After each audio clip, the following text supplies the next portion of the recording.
يا أيها الذين آمنوا إذا قمتم إلى الصلاة فاغسلوا وجوهكم وأيديكم إلى المرافق وامسحوا برؤوسكم وأرجلكم إلى الكعبين وإن كنتم جنبا فاطهروا.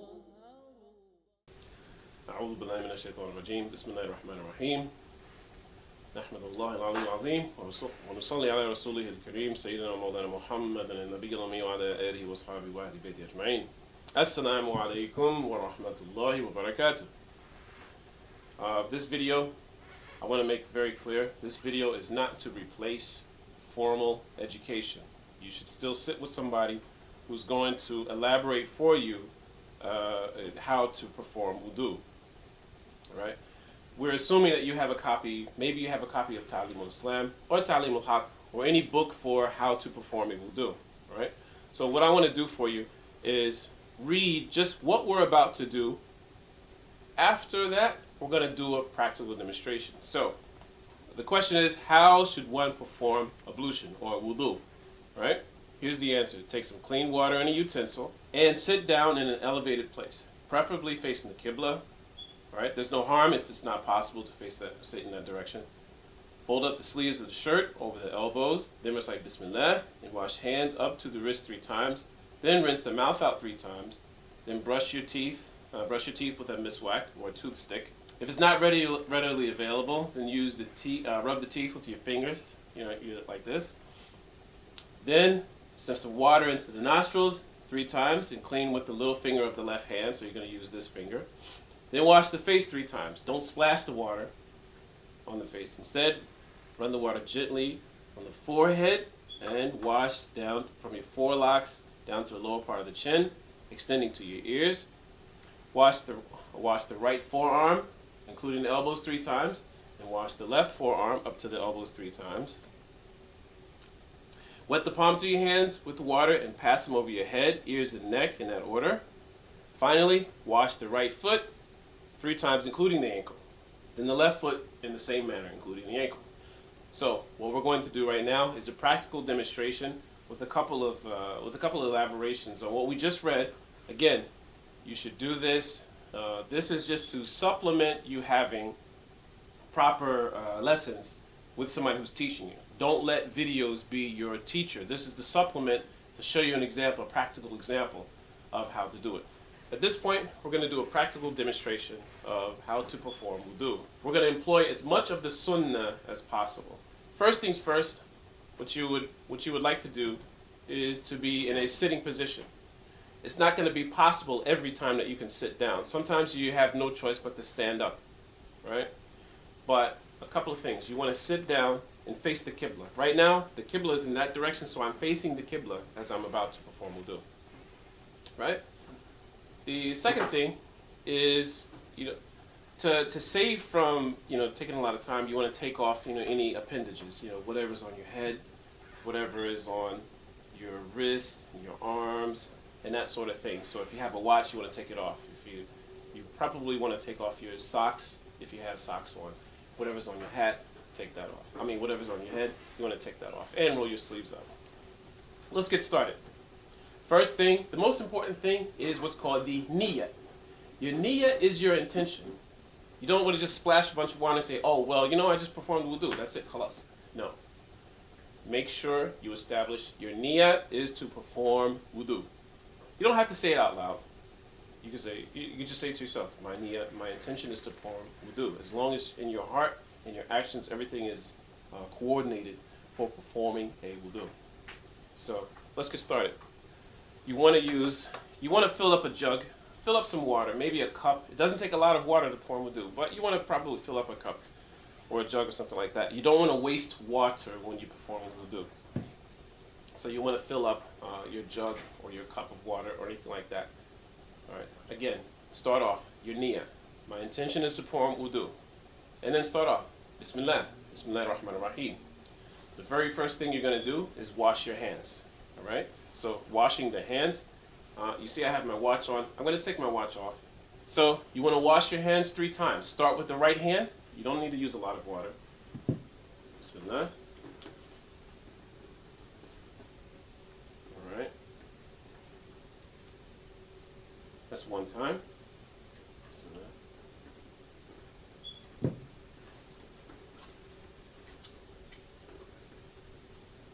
2 times.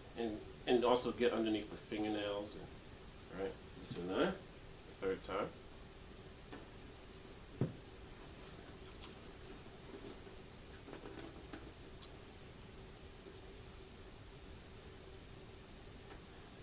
The 3rd time. So we've washed your hands. All right. The very next thing you're going to do is wash your mouth. What I'm going to do is rinse my mouth out 3 times. All right. And I'm going to show you with and without a miswak. So first I'm going to rinse my mouth out 3 times. And then if I don't have a miswak, I can use my thumb on one side and my pinky on the other side to clean the teeth. All right. Bismillah.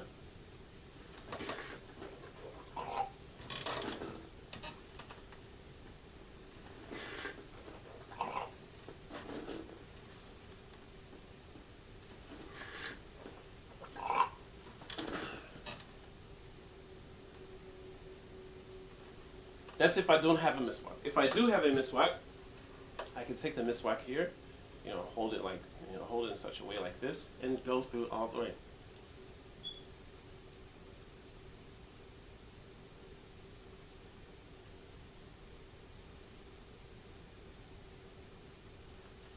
That's the use of the miswak.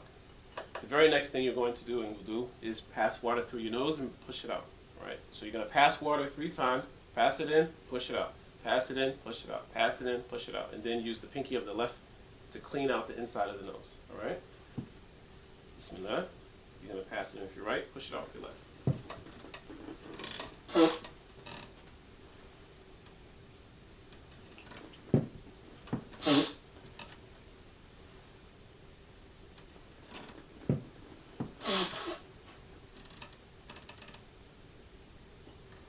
So that's the cleaning of the nose.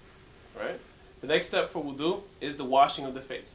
Now, understand, for the face, from the hairline all the way down to the chin, from ear to ear, so the whole face. If you have a beard, you want to also pass your 3 fingers through your beard as well. This is called the khilal of the beard. All right, so remember, the beard is defined as what's on your chin, not this stuff on the side. That's your sideburns. Your beard is what's on your chin, so you want to pass your fingers through the chin. So I'll demonstrate here. So now we're going to wash the face. Bismillah.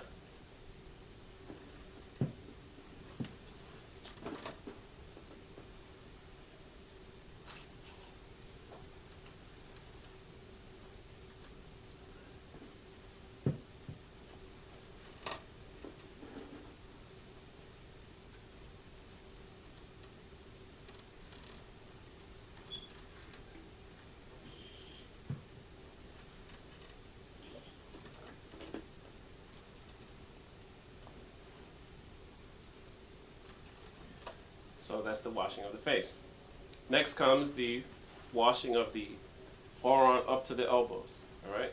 The method of this, you're going to cup water in your hand, let it run down, and then come up, come down like this.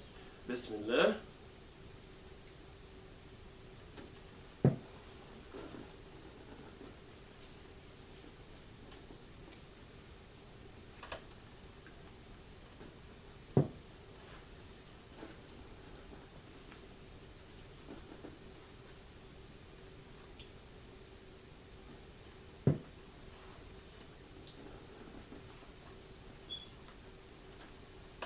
That is the right hand, the right arm. Now for the left, again, from wrist down to the elbow. All right, bismillah.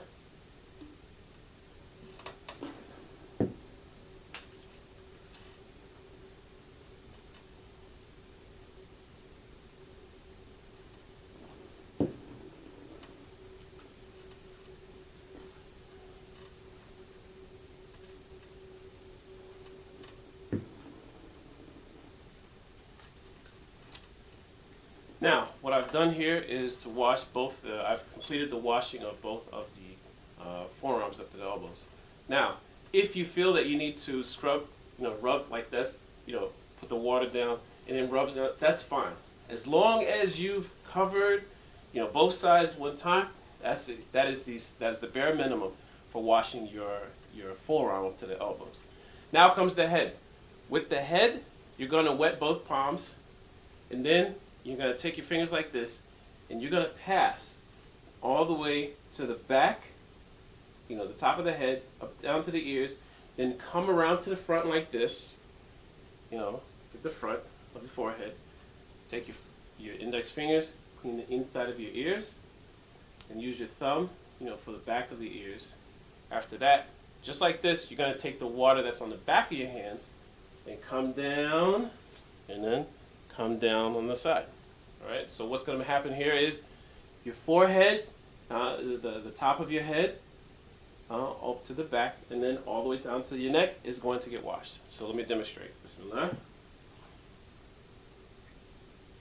You're going to wet both hands. You're going to wet both hands and then pass it.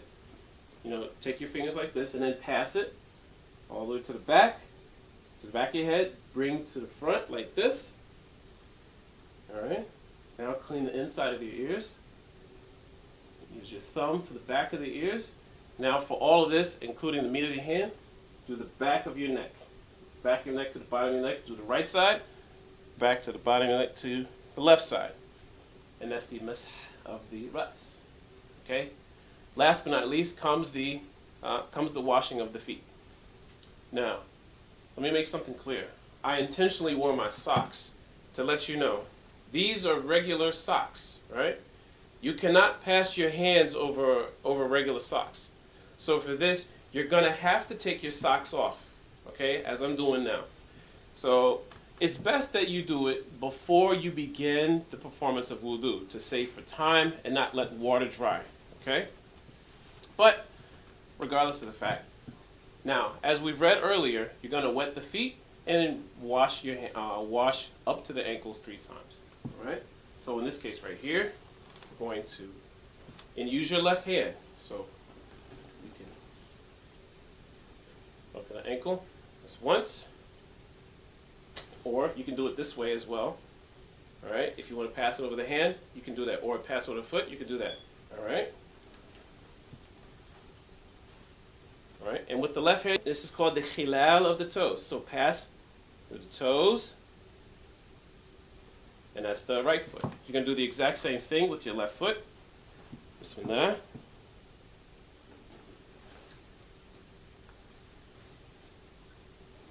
All right, Bismillah.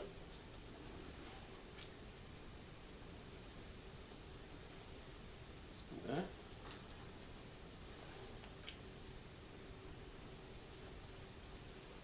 And then khilal of the toes, passing your pinky finger in between your toes. At this point, we have finished. All right, so for a normal wudu, we have actually completed.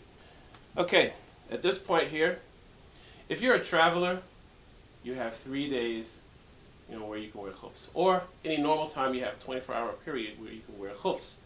The khuffain is those type of socks in which water cannot penetrate.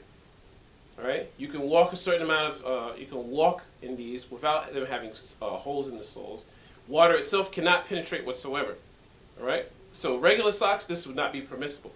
But with the khufs, all you would have to do is pass water into your hand, and just one time with 3 fingers, come from the bottom up. That's it. One time for the right. One time for the left, and you've completed wudu. All right, so this completes, in both cases, this completes a wudu. So at this point right here, both with bare feet as with the khuffain, we've completed a wudu. So you're finished at this point, all right? But you want as much of the barakah of performing wudu as possible, because remember, wudu is also an act of worship. So once you've finished everything, you then recite the kalima shahada. Ashhadu an la ilaha illallah, wa ashhadu anna Muhammadan Rasulullah. And there's a small dua. Allahumma ja'alni min at-tawwabin, waj'alni min al-mutatahhirin. All right? And there you finish your wudu.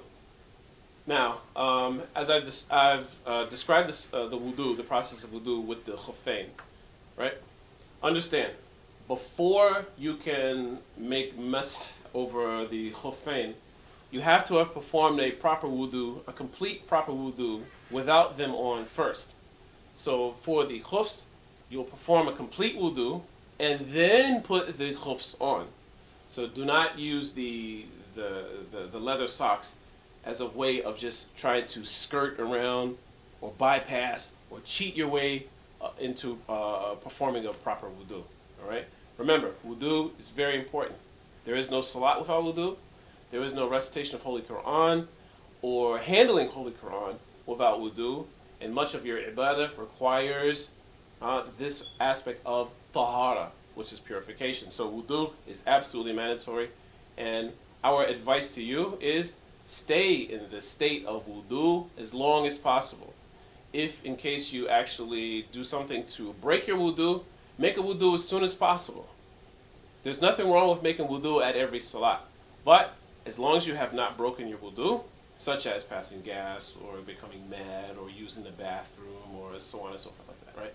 As long as you have not broken your wudu, you're still in the state of wudu and you can make salat, you can read Holy Quran, you can sit down and do zikr of Allah subhanahu wa ta'ala or durood upon the Holy Rasul sallallahu alayhi wa sallam, all those kind of things. But the most important thing is to stay in this state of purification as much as possible.